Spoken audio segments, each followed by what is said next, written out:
शिवसेना सांसद संजय राउत ने ममता बनर्जी का समर्थन किया है। संजय राउत ने कहा है कि ममता बनर्जी का इस्तीफा नहीं होना उनके आंदोलन का एक भाग है।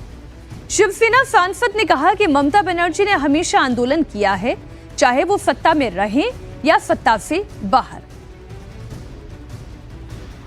ममता दीदी कहती है कि मैं इस्तीफा नहीं दूंगी, ठीक है, क्योंकि मेरा नैतिक विजय हुआ है, मैं जीत गई हूं। ममता दीदी हमेशा, चाहे मुख्यमंत्री हो, सत्ता में हो या अपोजिशन में हो, वो एक आंदोलक रही है, हमेशा आंदोलन कर जाए। मुख्यमंत्री होते हुए भी बहुत बार सड़क पर ईडी के खिलाफ, केंद्र सरकार के खिलाफ आंदोलन किया है ममता दीदी ने, वो देखना चाहिए हम लोगों को। अगर ममता दीदी ने कहा है कि मैं मुख्यमंत्री पद का इस्तीफा नहीं दूंगी क्योंकि मैं हारी नहीं हूं, तो मैं मानता हूं ये ममता दीदी का आंदोलन का एक भाग है। एक आंदोलन है, एक निषेध है सरकार की रवैये का, यह आंदोलन है और यह आंदोलन होना चाहिए। ममता बनर्जी के इस्तीफा नहीं देने पर बीजेपी नेता शहनवाज हुसैन का भी बयान सामने आया। शहनवाज हुसैन ने कहा कि ममता बनर्जी को हार स्वीकार कर लेनी चाहिए। बीजेपी नेता ने कहा कि चुनाव खत्म होते ही टीएमसी का भी बंगाल से खेल खत्म हो गया है। देखिए, ममता बनर्जी जान चुकी हैं कि वो हार गई हैं। ममता बनर्जी को मालूम है कि पूरे बंगाल की जनता उनके खिलाफ थी और हार को स्वीकार करना चाहिए। जनता में जश्न का माहौल है। इतने साल से सरकारें आती हैं जाती हैं, लेकिन इतना जश्न, इतनी खुशी बंगाल के लोगों को तो लगता है कि जैसे आजादी मिल गई हो। इस सरकार के इतने खिलाफ थे वो लोग, उनको हरा कर ये खुशी की लहर दौड़ गई। अब ममता बनर्जी को रिजाइन करना चाहिए। ऐसे भी सरकार बन गई है, वो रिजाइन करें नहीं करें, सरकार में वो नहीं है, ये उनको मालूम है। ममता बनर्जी तरह तरह की बयानबाजी कर रही हैं। उनके भतीजे अभिषेक बनर्जी अलग इलेक्शन कमीशन को टारगेट कर रहे हैं। उससे अब कुछ होने वाला नहीं है।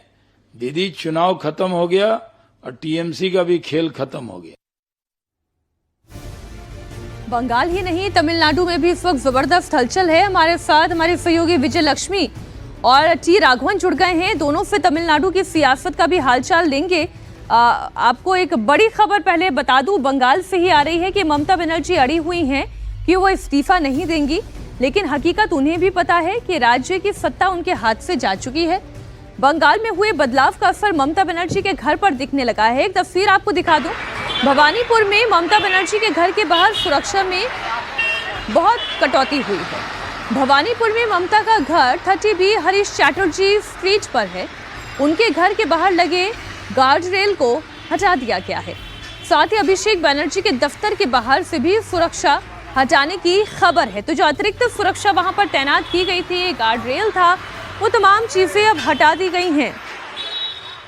और ममता बनर्जी को समझना चाहिए कि वो मुख्यमंत्री नहीं है, वो विपक्ष के नेता हैं। हालांकि अब तो लीडर ऑफ ऑपोजिशन भी वो नहीं बन पाएंगी। लीडर ऑफ ऑपोजिशन के तौर पर भी हम किसी और नेता को देखेंगे, क्योंकि वो भवानीपुर से भी चुनाव हार गई हैं।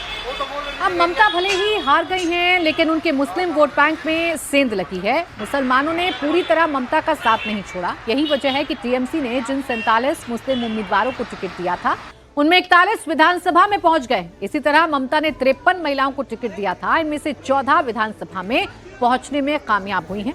तो मुस्लिम वोट बैंक जो है, बेशक कहा जाए कि उसमें बिखराव हुआ है, मुस्लिम वोटर्स बटे हैं, लेकिन ये भी तय समझ लीजिए कि मुसलमानों ने ममता बनर्जी पर भरोसा किया है। हाँ, हुमायूं कबीर 2 सीटों से जीते हैं, तो हुमायूं कबीर कुछ वोट खींचने में कामयाब रहे हैं। कांग्रेस के 2 विधायक चुनकर आए हैं, दोनों मुसलमान हैं, तो मुसलमानों ने मुस्लिम कैंडिडेट को वोट दिया है, तो वहां पर वोट कटा है। ऐसे ही 47 मुस्लिम लोगों को टिकट, मुस्लिम कैंडिडेट को चुनावी मैदान में ममता ने उतारा था, जिसमें से 31 जीत कर आए।